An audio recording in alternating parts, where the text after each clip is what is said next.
Hello, good evening, everybody. Again, this is Ben Banti. That's Mother Two. We are back again tonight. Today we have, um, a wonderful man with us tonight. Bill Edgar is going to join as well. We have Keith Marsolek on with us tonight. Keith has been, he's been an advocate. He's been involved in this movement, a Parental Alienation movement, for quite a while. But before I bring him on, I'm just gonna encourage you to share the the YouTube link. If you are watching on Facebook as well, please do share the Facebook links as well. One of the reasons why we are doing this podcast is to raise awareness and to share what parents are going through. Parents going through divorce and separation, and ultimately how it's affecting our children. Their mental state. Their future are all at stake. I don't believe that any parent needs to be alienated. I don't think that a child needs to be denied access to a mom or a dad. As long as both parents are fit, they should be active in the life of a child without any interruption. And so, if you can share this link, that would be very much appreciated. Share it with your friends and families. Again, we keep, every weekend we try to bring you something different. We will start a segment talking to young adults about how it feels growing up with and without both parents at home. We want to hear the impact it's having on them. We want to hear what they go through emotionally, how they feel welcomed at school, in society, and how they feel rejected sometimes when they don't have the other parent in their lives. Obviously, a child doesn't deserve to go through this. Um, every child deserves both parents, and I think it's morally wrong for a parent to tell a child that the other parent cannot be in your life. Every child deserves to have both parents actively in their lives. I understand there are cases of abuse, uh, and whatnot, but in the absence of abuse, a child should not be denied access to any parents. They should grow up normally as a normal child.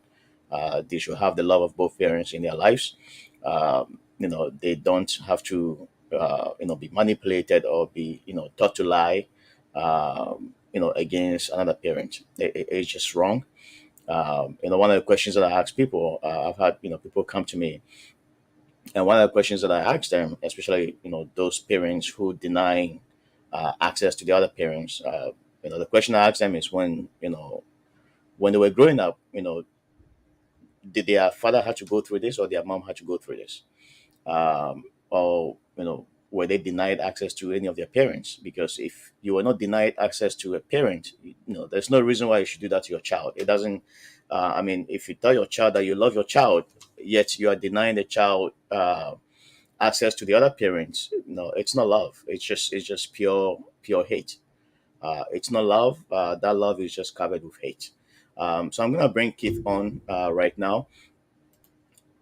And Keith, thank you so much for taking the time to join us tonight. We've been talking about parental alienation for a while. I've been advocating for equal shared parenting. Any chance that I get, I believe that we live in a society where shared parenting should be the norm in the absence of abuse, especially when both of the parents are fit and are able to make decisions that are in the best interest of the child. Again, it's in every child's best interest to have both parents actively in their lives.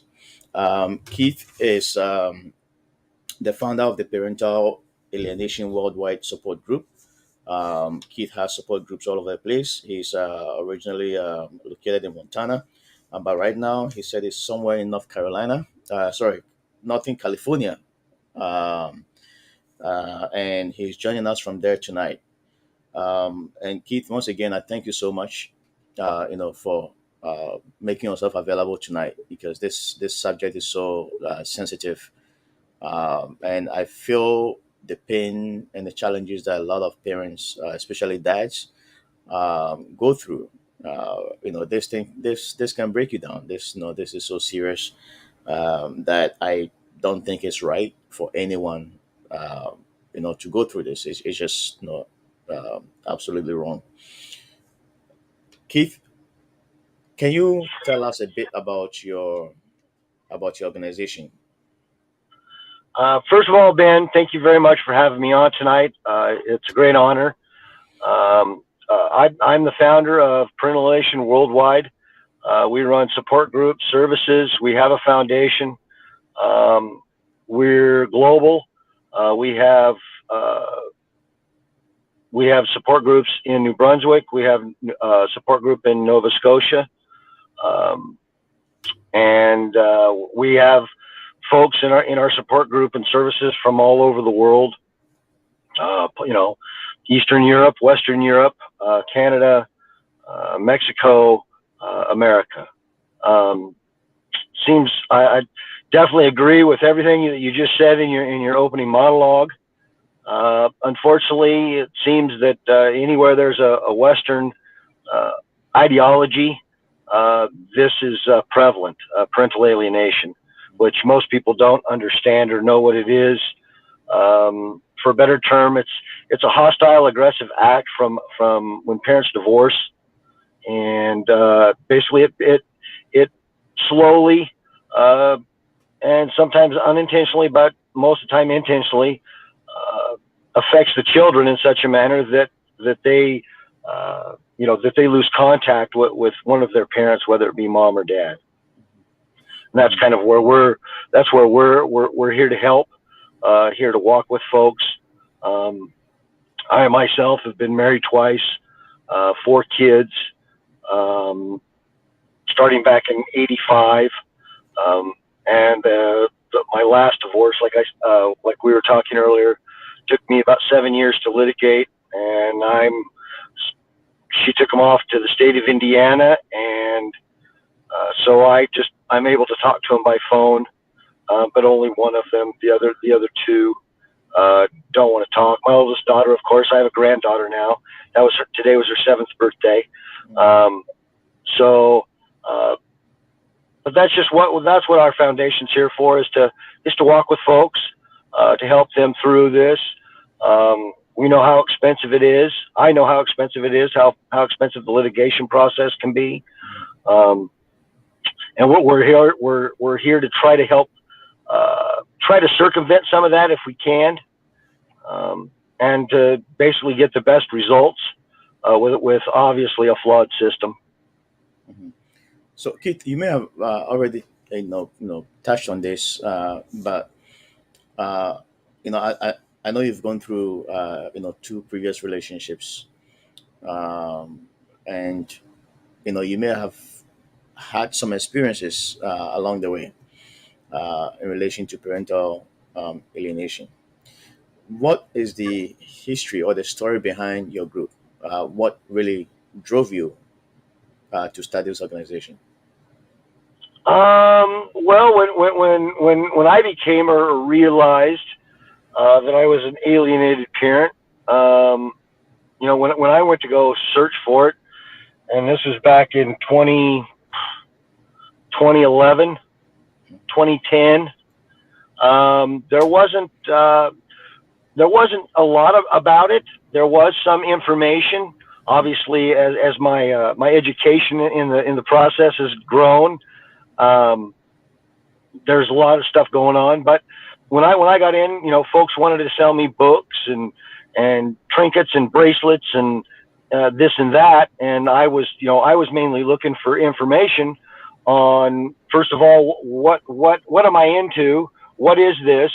And how can I basically how can I fight this to get an outcome to where like so many I've been accused by the courts of, uh, you know, I was a great father, but now that we're divorced, for a better part, I'm Attila the Hun, and so that costs money to fight. But I kind of got into it probably around 2011. So obviously, with my first marriage, I hadn't seen my daughter for 26 years, and at that point, really didn't know what it was.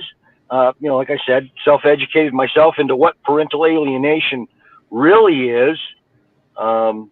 And to start helping folks because, I hate to say the old cliche, but been there, done that. And so if I could help people not be there, do that, and have a better outcome, then that's what we're here to do, or at least try to help with folks. Wow. What really drives people to alienate?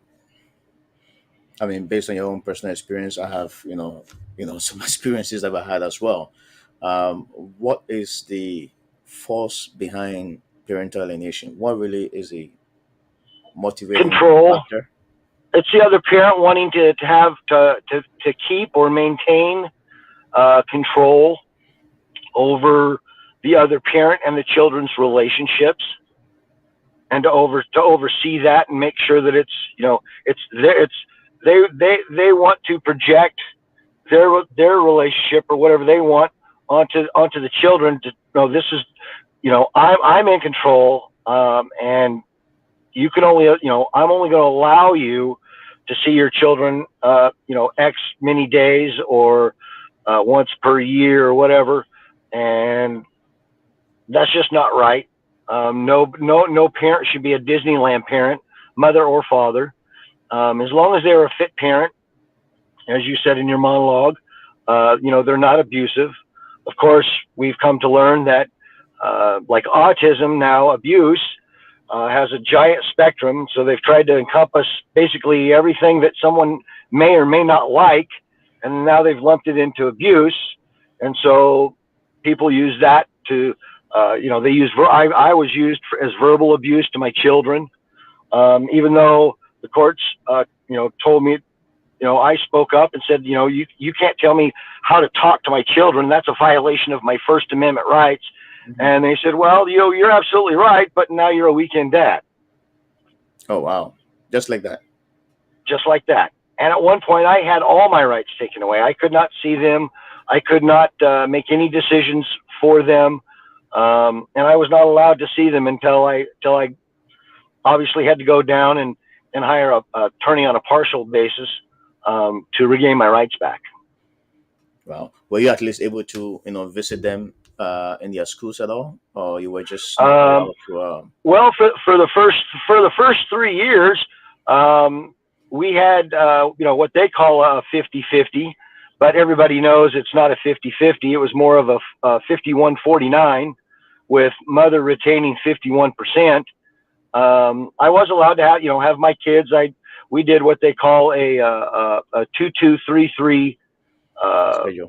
custody schedule, Mhm. and that went on for 3 years until in December of 2014, I dropped my boys off at school. Of course, at this whole time, after 3 years, I still was never allowed any kind of visitation with my daughter other than what she would be allowed to do, which I Mhm. refused. Some people said, well, take it, but uh, I don't believe in rewarding bad behavior, never have.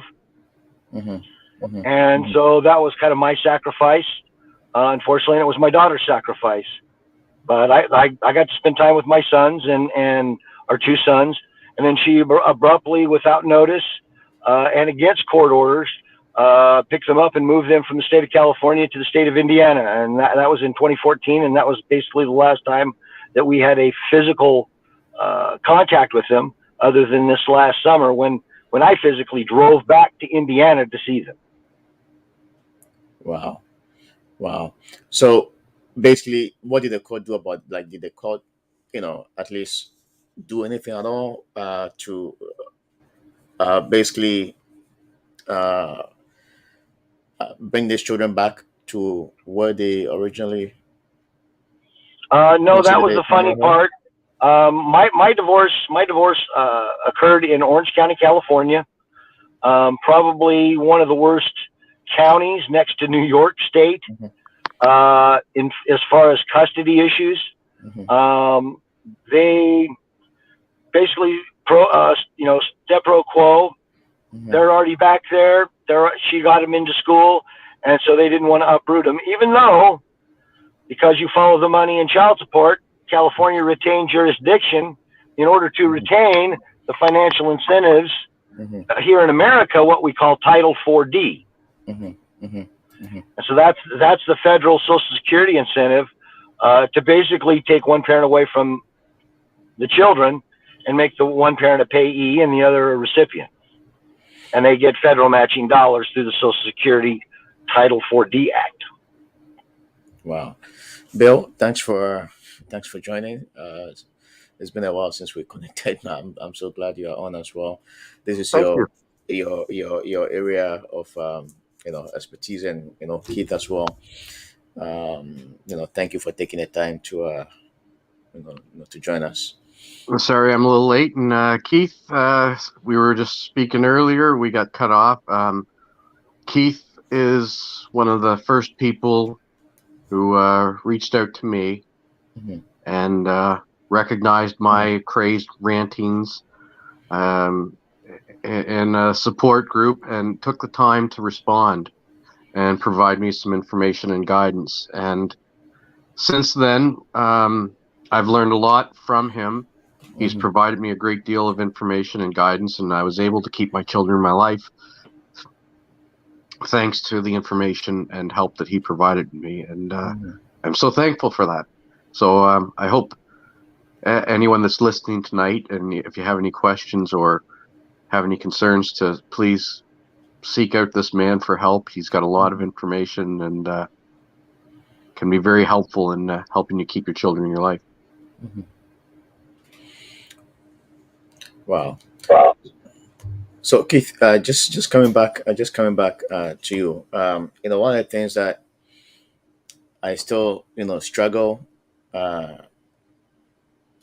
to accept is why a parent will unilaterally decide that I'm not going to let you know the father of a child or the mother of a child to see the other parent, especially in the absence of abuse or where both of the parents are mentally sound.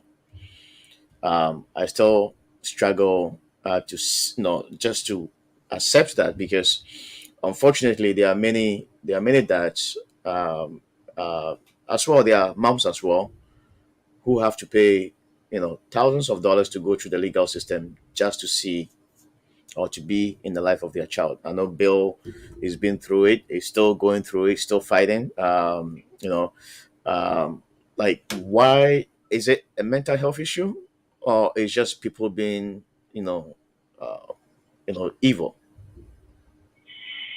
I personally would say a little bit of both.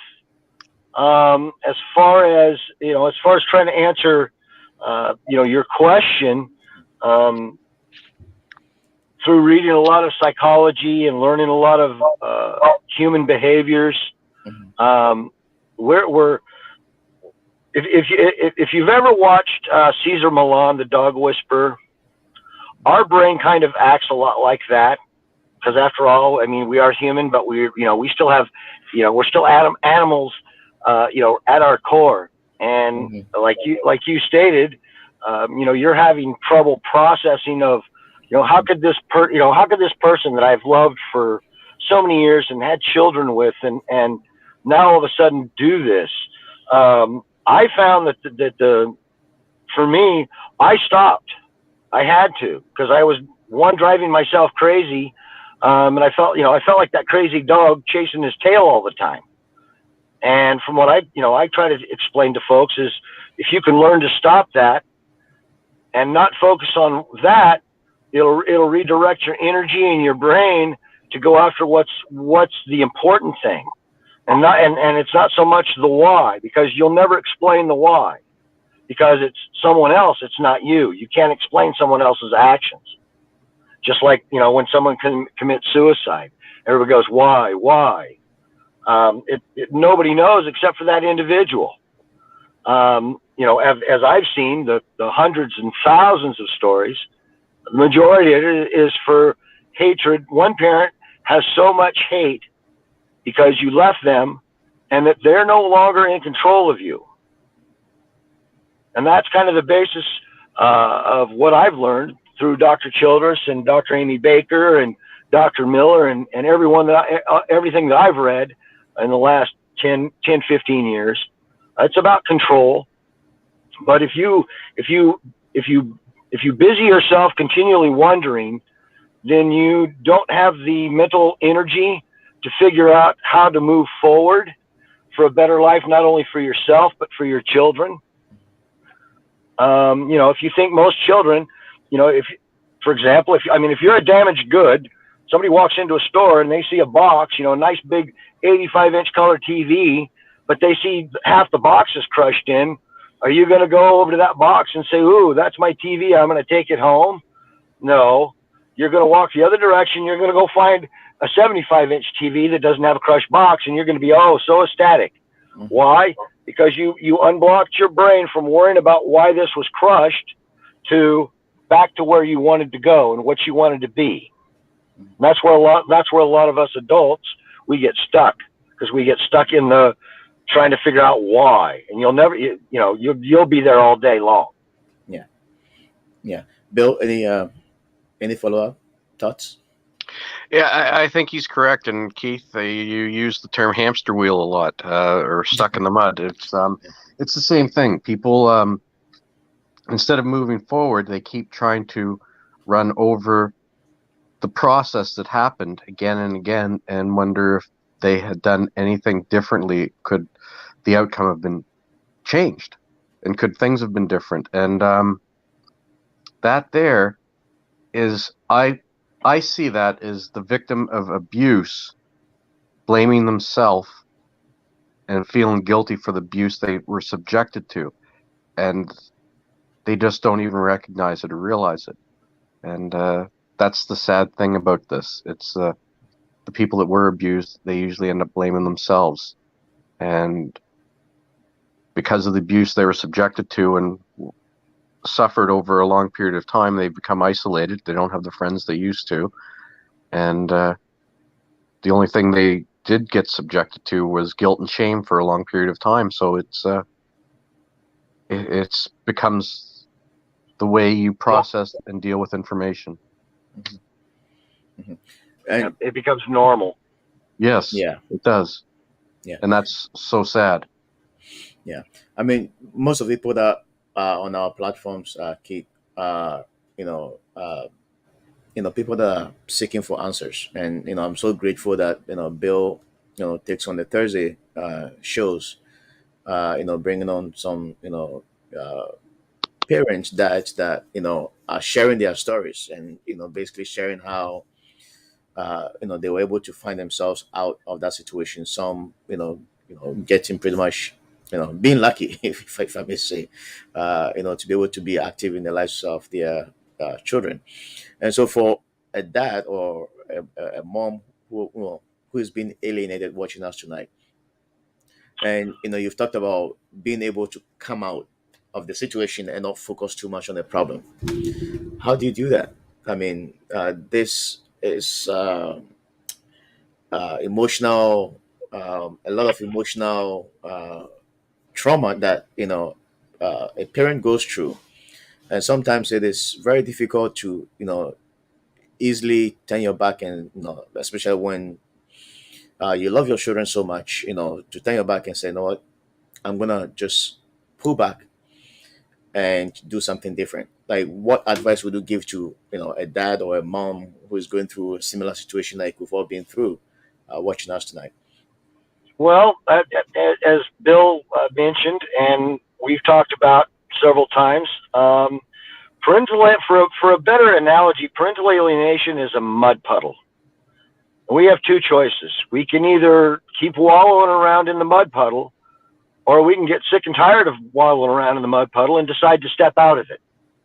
Stepping out of it is looking at it from a different angle, looking at it from a different point of view, unshackling yourself from the dogma that is associated with parental alienation, and know that children don't stay children forever. They grow up. And human nature is a hard, finicky son of a gun, but it always seeks the truth. That's just the way we're hardwired. And so when those children grow up, they're going to want to know why. And they're not going to go ask the alienating parent. They're going to try and find you. They're going to try and figure out what went wrong. Was it my fault? Was it, my sister's fault? Was it the grocer's fault? But they'll come and seek out the truth. It doesn't end, unfortunately. I tell parents, when you become on the path of parental alienation, understand that this is a lifelong journey. It will not stop when they turn 18. It won't stop when they turn 26 or 30 or 40 or 50. Once you're on this path, you're on it forever. I always tell parents, go get knowledge. Read, read, read. You can do that with parental alienation. You can do that with the law. Your children's best advocate is always going to be you. Not a gal, not another lawyer, not another judge, you. And if you put in the time and the energy that you put into worrying about why, you put that into learning the law, learning your local laws, learning your jurisdictional laws, learning how the courts work, learning how to speak when you're in front of a judge so that you don't come off crazy, because everybody knows what parental alienation is, but unfortunately, since it's not in the legal text, DSM, or any of the other law books, it's not recognized. So when a parent goes, I've been alienated, the courts they turn off the switch and look the other direction. So you have to know what words to use and how to use them and when to use them in order to obtain your objective, which is to have some sort of relationship with your children. Now, I tell people, don't ever give up. Now, most people say, well, I'm just walking away. Well, you don't have to necessarily walk away, but you don't necessarily have to quit either. You can step back, get your life together. No child wants to come back to a toxic parent. And because of the situation that we found ourselves in, we become a toxic parent, whether we believe that or not, just out of the sheer being angry all the time of, once again, why did this happen to me? And that trauma spills over into your children and how you have that relationship.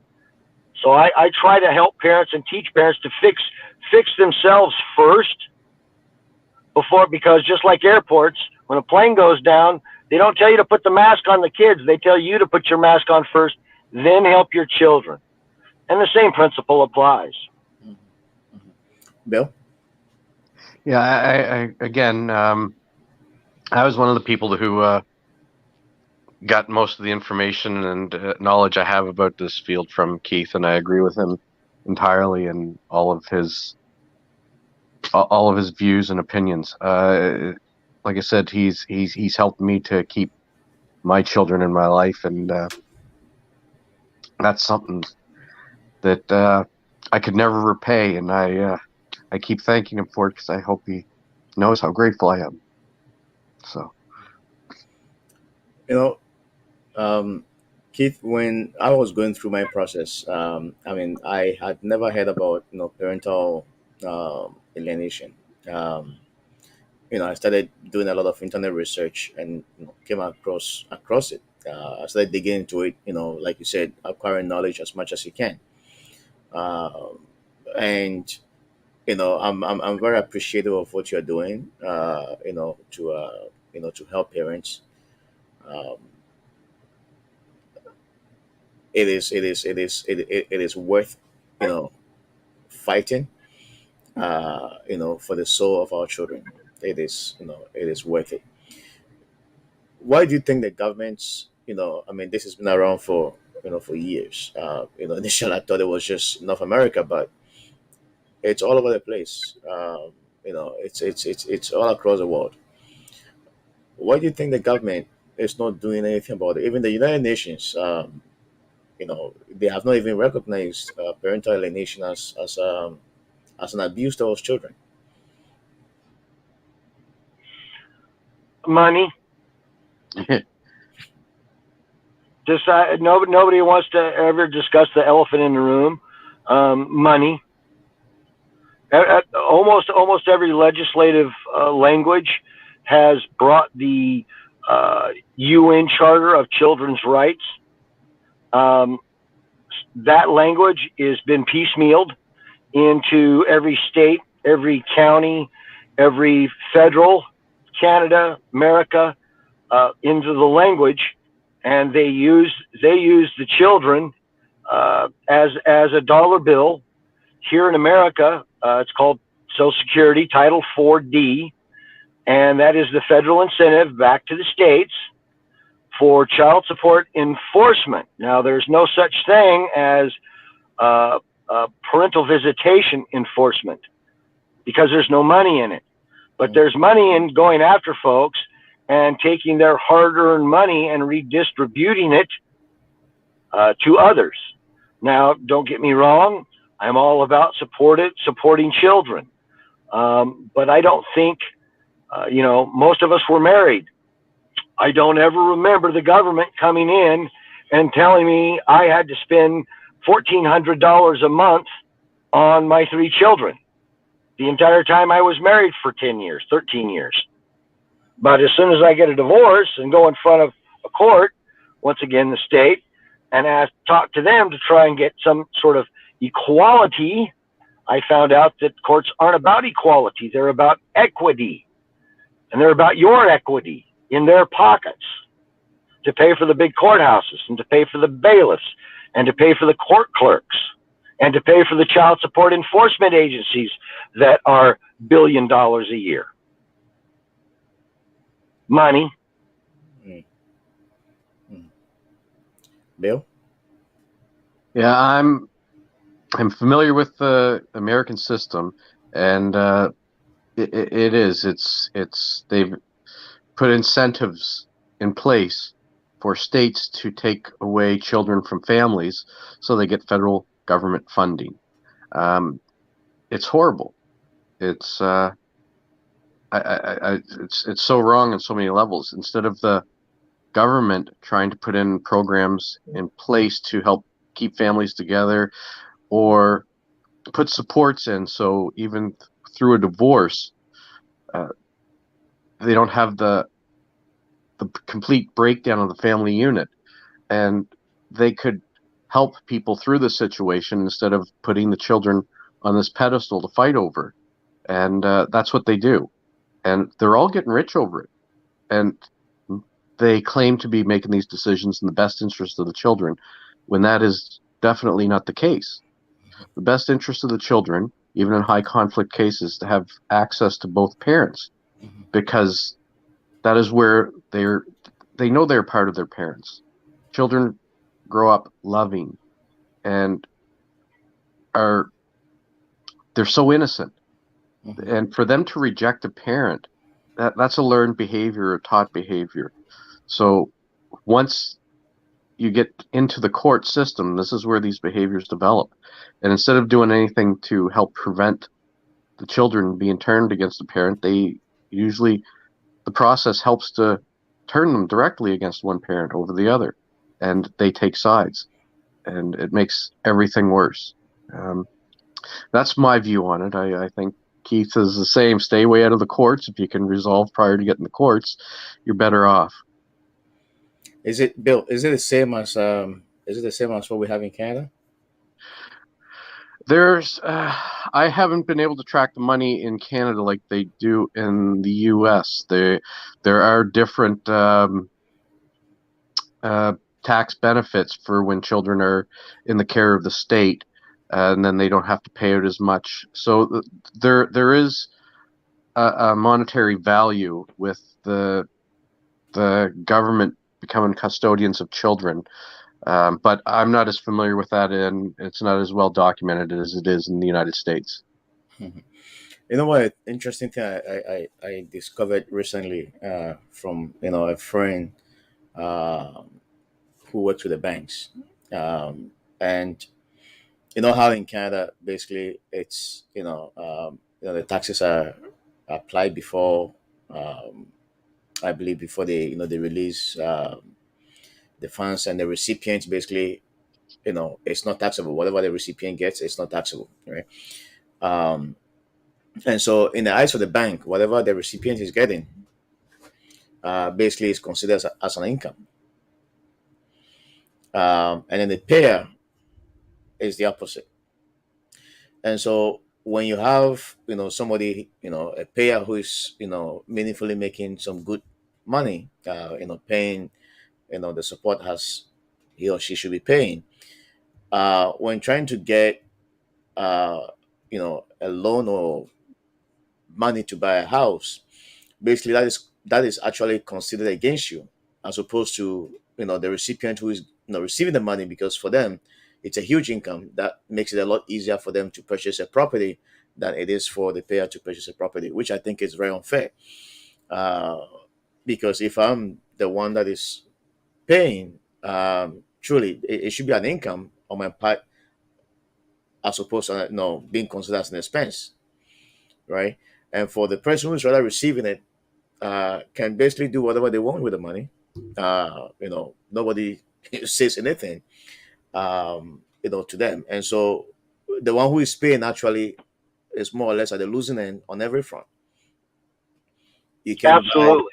you can buy a property, you can get a loan, you can, basically your life comes to a standstill unless you become creative to find to find other means of making money. But your life becomes a mess, right? And it becomes a struggle trying to get your head out of it, because you are being held down. If you want to be able to invest money into properties and whatnot, you can't do it because you are basically lose on every front. And so for me, I see it more as a and I would like to get your opinion on this, kid. I see it more as a wealth transfer.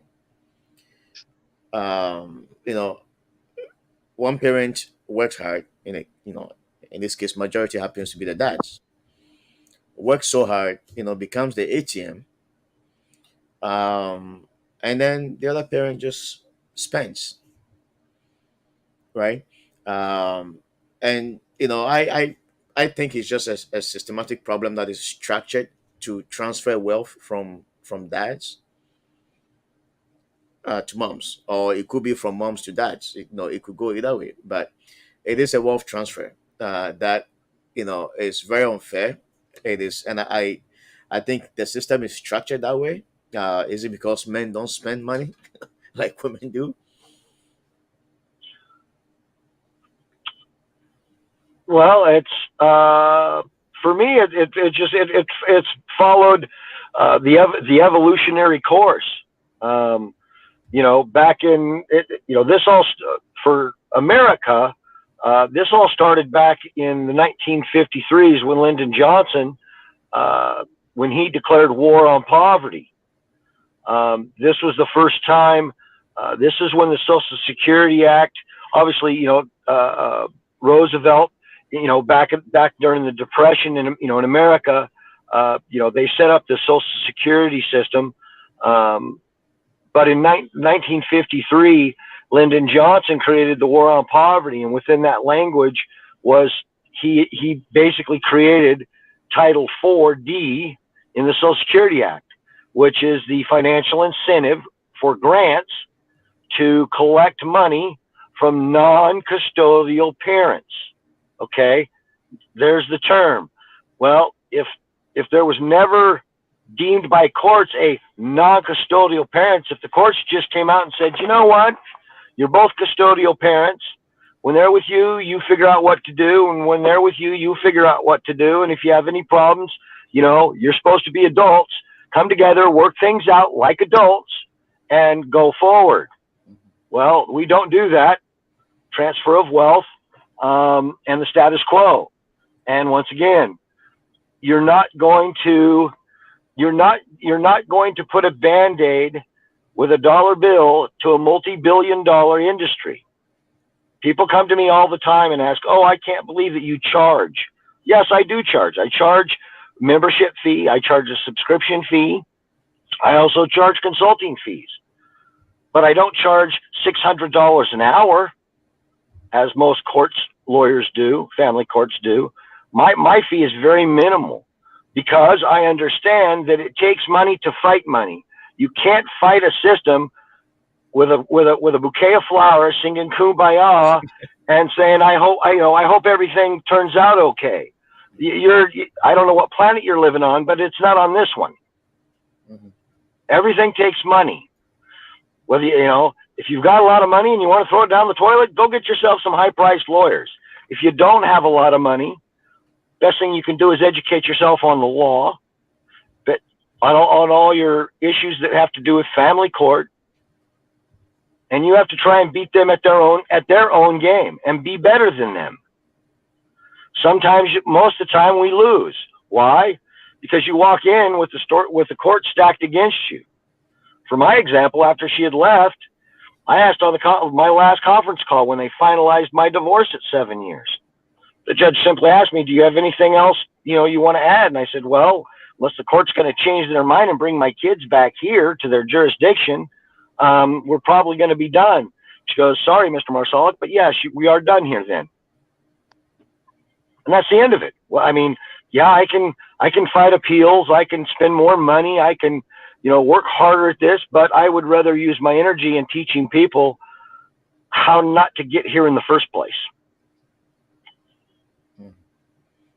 Bill? Yeah, and I agree. It's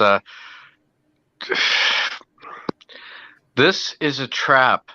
It's a sand pit. It's never ending, and it doesn't stop. And once you get stuck in it, the more you struggle, the deeper you get into it. It's so hard to get out of.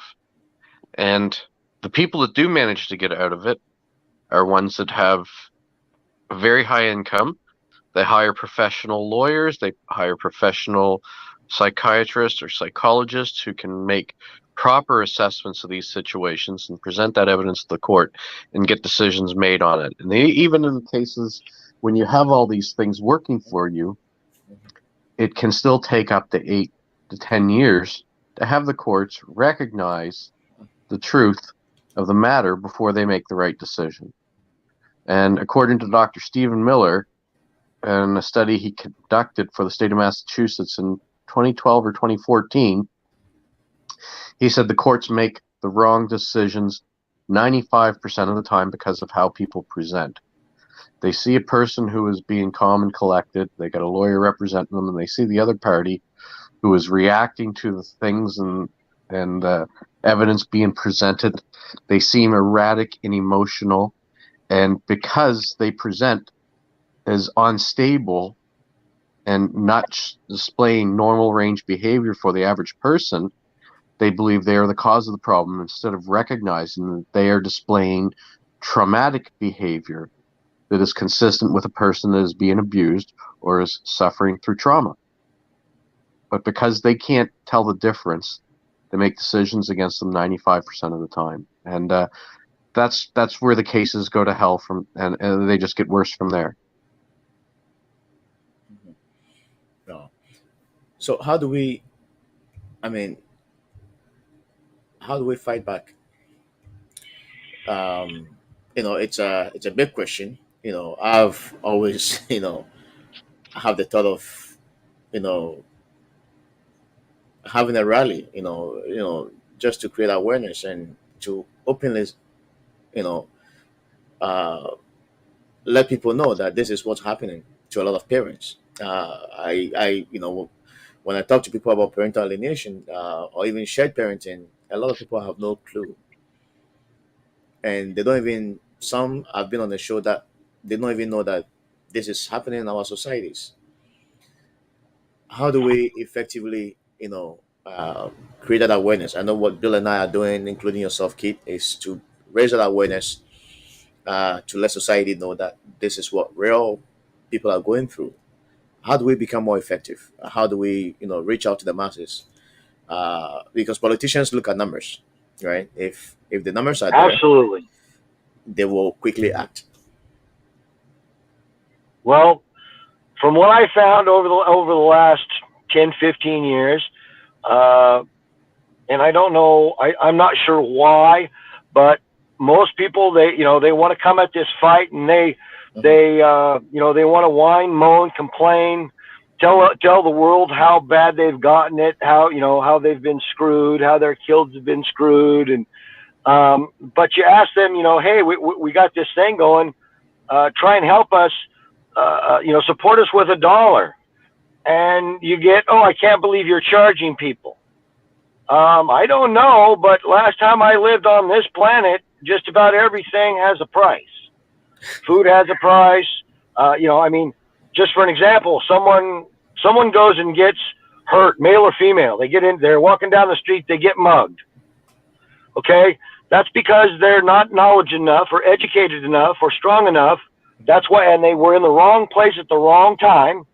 So what do? They seek out, oh, you know what? I'm going to go seek out help. I'm going to go take a self-defense course, Hmm. and that'll help me so I won't get mugged again. Hmm. Okay, well, do you think you're going to walk into that self-defense course and go, hey, you're going to teach me and I'm not going to pay you anything? No, life doesn't work like that. Right. And neither does this. Unfortunately, the vast majority think that they have some sort of sense of entitlement, and so they think everybody should just help them and deal with all their garbage out of the kindness of their heart. I've got a kind heart, but I don't have a big wallet, and most of us don't. You create, you advertise or sell for advertisement to generate revenues to help you continue. Hmm. Bill goes to work, has a job, and he does and works on the New Brunswick side. I mean, I work 9 different jobs just so I have enough Wow. money so I can not only keep myself afloat and pay my bills, but to try and, if someone needs help, to be able to go that forward. Yes, we've got quite a few people that subscribe to our services. But people go, oh, I can't believe you're doing that. I can't believe you're charging. These people have already, been through the rack. They've spent all their money on lawyers and court fees. Okay, well, that's not my problem because you made bad financial decisions. I'm trying to help you so you don't continue to make those bad financial decisions. Right. And once again, kids aren't going to come back to a broke parent. I don't care how loving you are. You could be, you could be Willy Wonka and have the chocolate factory. But if you're broke and you can't pay your own, no child's going to come back to a broke parent, financially, physically, or emotionally. They will not. That's where my foundation and I try to step in and try to help teach people how to change the way they think about things and to approach things differently to get a better outcome or a different outcome, because they're just, as Bill said, they're on a treadmill and they just keep going in circles and circles and circles, and then they wonder why they keep getting the same results, because you're on the same treadmill. Get off the treadmill, you'll get a different result. True. True. Bill. Yeah. And again, I just have to agree with Keith. Again, it's because this is where I've learned my knowledge. Um, he's got such a great insight into all the aspects of this alienation and how this process goes. And people, like you said, you need to learn. You need to learn how the process works, how the system works, so you can learn to navigate it, because no one is going to do anything to help you. And I think that's part of the big problem. People believe and have been led to believe Hmm. that the family court system and our court system will always make the right decision. Hmm. And given enough time, they'll be able to figure things out. And that just is not the truth. Their legal system is flawed, and our family court system is even more flawed. And it's destroying families.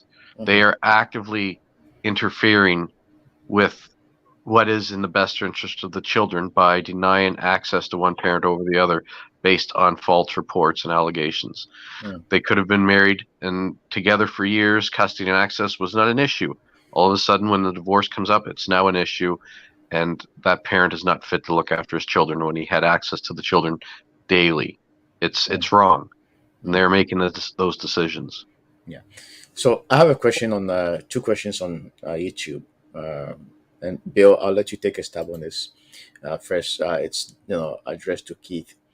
Yep. But FRO is basically Keith. FRO is the Family Responsibility Office. They are the institution that are mandated to to collect child support.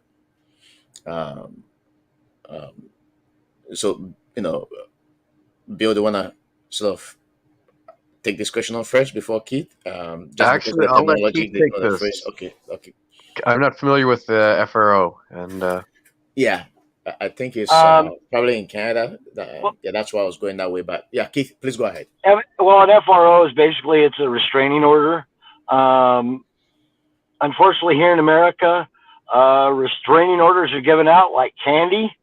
Um, usually, and unfortunately, it's just society that everybody's here to protect women, um, and the stats are different than what we are normally used to being. Most abuses are perpetrated by women, not men. Not to say that men don't do it, but unfortunately, the laws and legislative have stated here in America that if a woman says, "I'm afraid of this person," but don't rubber stamp, you've got a restraining order. And dependent upon the severity of the allegations, 9 times out of 10 false allegations, there's anywhere between 3, 5, and 10 years. The United States, with I believe it was one of the rescue plans, of course, our good legislative sneaks stuff in to you. Um, Restraining orders there used to be a misdemeanor, and there used to be a felony for domestic violence. That's now changed. Now it's all felony. So if you say, "I'm afraid of her," or "she's afraid of me," they'll grant you it's basically, there's no more, it's pretty much lifetime. They're just going to stamp lifetime on it, and you just stay away from them. And they use that system in order to vacate the children and the process so they get full custody, because it states within the law that anybody that has a domestic violence charge against them, or restraining order, you can't see your children. So it's kind of, I call them the 3 silver bullets. The first one is this, which is the false allegations of some sort of abuse, domestic violence. The other silver bullet is obviously domestic violence in its entirety. And then the third, which is the real bad silver bullet, is when they accuse the other parent of inappropriate sexual misconduct. And either one of those, pretty much, nowadays you can just hang yourself up. And of course, people want to try and make things right, and they're damn be hell, I don't care what the courts say, I'm going to go see my children. And then they come up with an excuse of, "Well, I don't understand why I got thrown in jail tonight. I was just simply, trying to give my children a card or give my children a gift." If you get a FRO, no more contact. Zero contact, 000. Not for any reason whatsoever, even if it regards the children. Go through your attorney. And if you don't have one, then one of you has an attorney. And if you don't, then you need to submit information to the court, and then have the court deliver that information over to the other party. But the biggest mistake on FROs is people, "Well, I was just delivering, gifts," or especially now during the holidays. People, don't do it. If you're listening tonight, if you've got a restraining order, stay away. You will do your kids no good sitting in jail with a felony record. Please. Yeah, there's also a follow up question from Raphael. I'm gonna show that as well. Do families need an outside organization? Has the lion ever invited a wolf to make judgment of their family affairs? That's from the same the same person. Um, you have to decide which one you want to be. Do you want to be the lion, or you want to be the lamb? Unfortunately, most people find themselves that are in alienation issues or courts. They look upon themselves as the lamb, and as long as you believe that you're a lamb, you're going to get slaughtered. You have to change your mind switch, flip your switch in your brain, and become the lion. That's the only way you can survive this. That doesn't mean you kill everything in sight. It means you tactfully know when and where to go to court. Awesome. Our time is almost up. Bill, any final thoughts from you? Yeah, Canada's got a little different system for uh, restraining orders. They have one through the family court, and they also have one through a criminal court called a recognizance. So they're two separate areas. And well, it specifically says one, any criminal matter is supposed to be dealt with specifically in criminal court because there are different criteria that need to be satisfied for criminal charges relative to civil charges. And because of that, one court's decisions and actions are not supposed to affect other courts. But that is certainly not the case because a recognizance was brought against me. It's a criminal recognizance to stay away from the other party based on false allegations. And even after the allegations were proven false, um, again, the judge said no criteria needs to be satisfied for me to grant this peace bond, which is not true. It's a criminal matter, and there had to be some evidence, and there was none. But he still granted a peace bond against me for 1 year based on the fact that she was fearful and he believed her, and that's all that needed to be satisfied. Slammed his gavel down. 1 year recognizance, peace bond, and that was used against me repeatedly to the point where I made reports to the police to say she's using this as a tool to harass me, and they did investigate. So it's become standard. This is like the first step, and like Keith said, there's 3 different levels of the silver bullet, and mine has progressed. I've been accused of 2 now. I haven't been accused of the 3rd yet, and I'm just still waiting for that one to follow because the process has continued to escalate and continues to escalate now, and I'm 7 years in. So that's exactly what happens. Like Keith outlined, that's the process.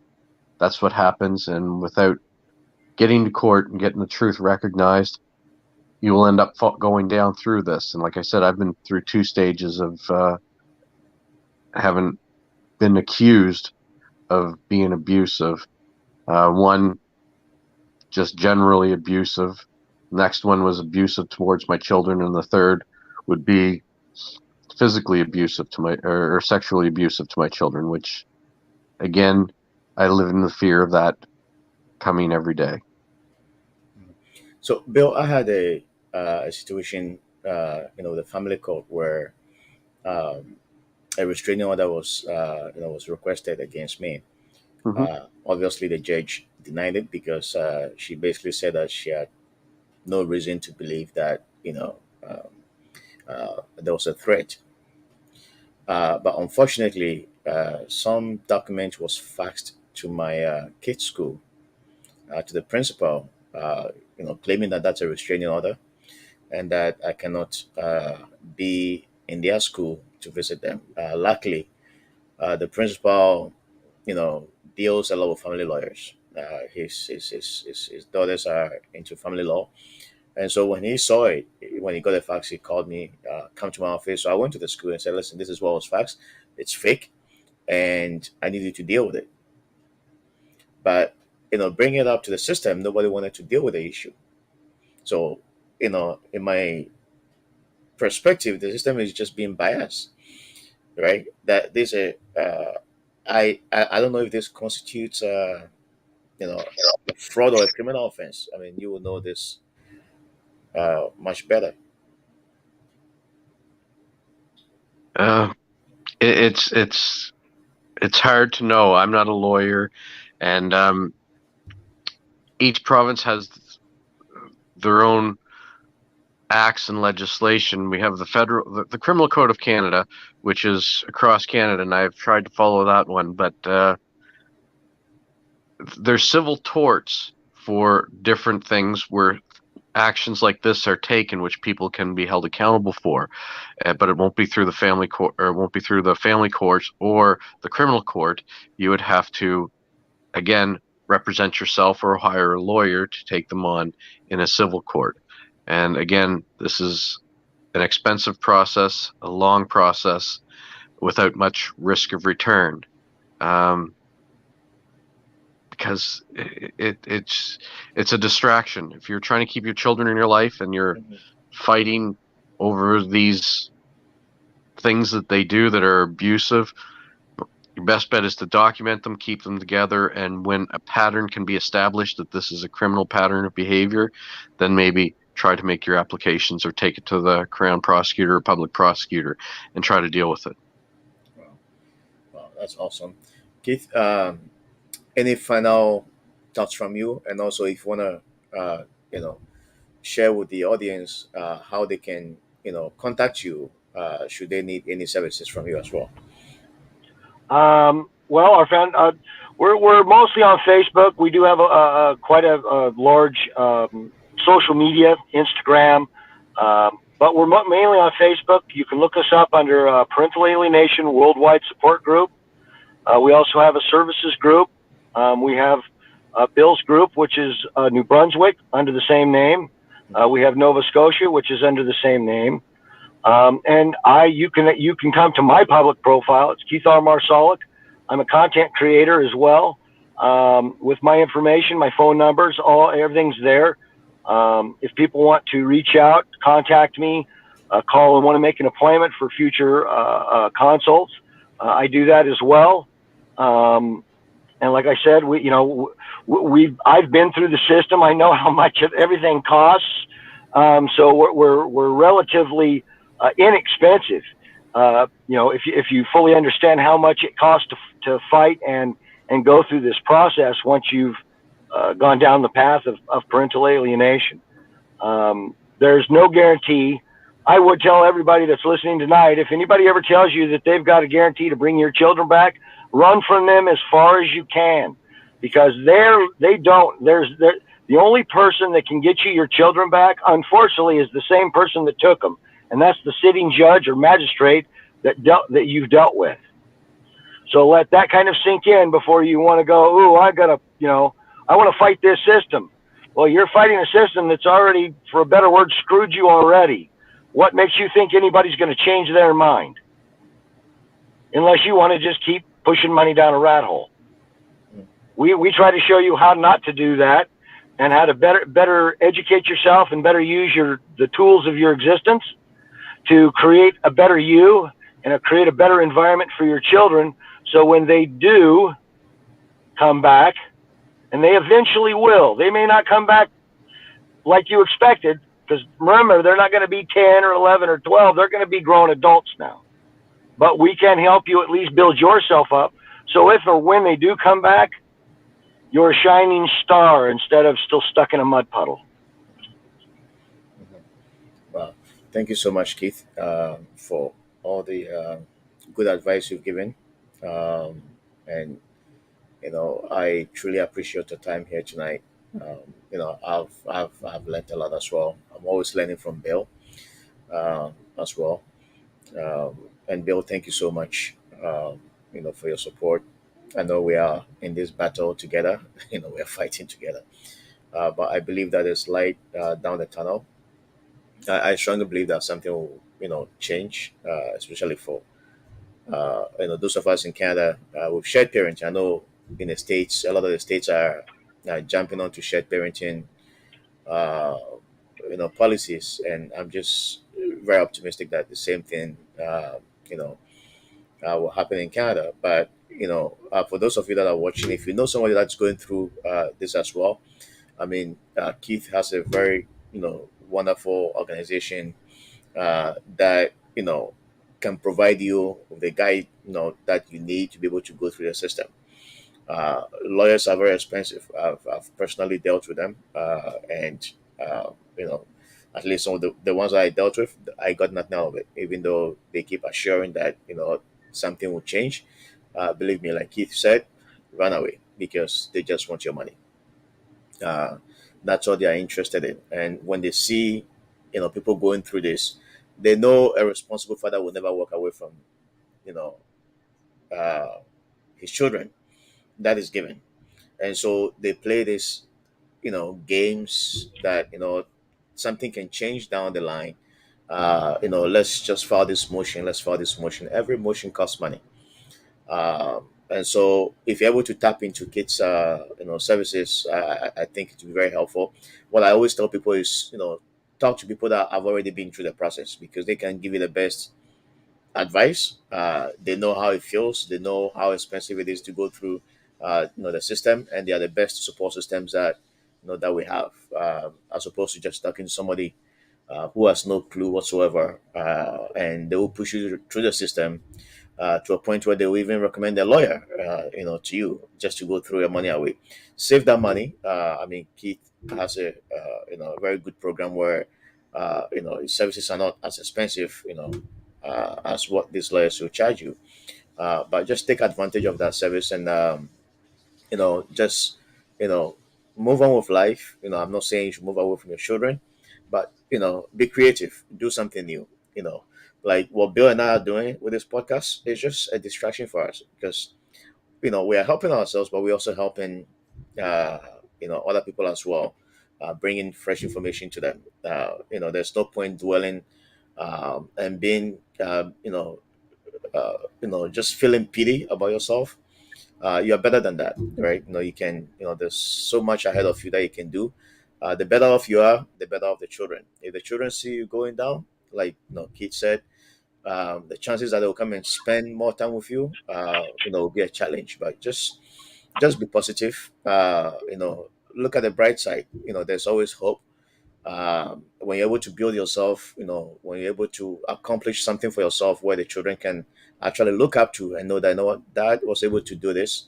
It's not as bad as he's been well, he's been defined to be. I mean, children observe. They observe. They observe the body language, how we communicate to them, how we communicate to the other parent. They observe all those things and they make their own decisions. They have everything in their heads, just that they don't talk, but at some point they vocalize it. Um, and so just be on the positive side, because if you stay on the negative side, you'll break down. You'll for sure break down. So just be positive, be strong, and we'll be back again. Next Thursday, this coming Thursday, and then Thursday with Bill. Sunday as well, I'll be coming on. If you want to be part of this show, reach out to myself or Bill. We'll connect you with how to pick a date, on our schedule to come on. We are very flexible, with the dates. Just reach out to us. When I hear your stories are able to create that awareness that we are trying to create in our societies. And so, thank you so much for your time tonight. Thank you for tuning in, to spend that precious time of yours with us. We really appreciate that. We appreciate your time. God bless you. Have a blessed week, and we'll be back again on Thursday and Sunday. Bill, if you can stay back for a few minutes, please. Certainly can. Have a good night, everyone. Thank you. Good night.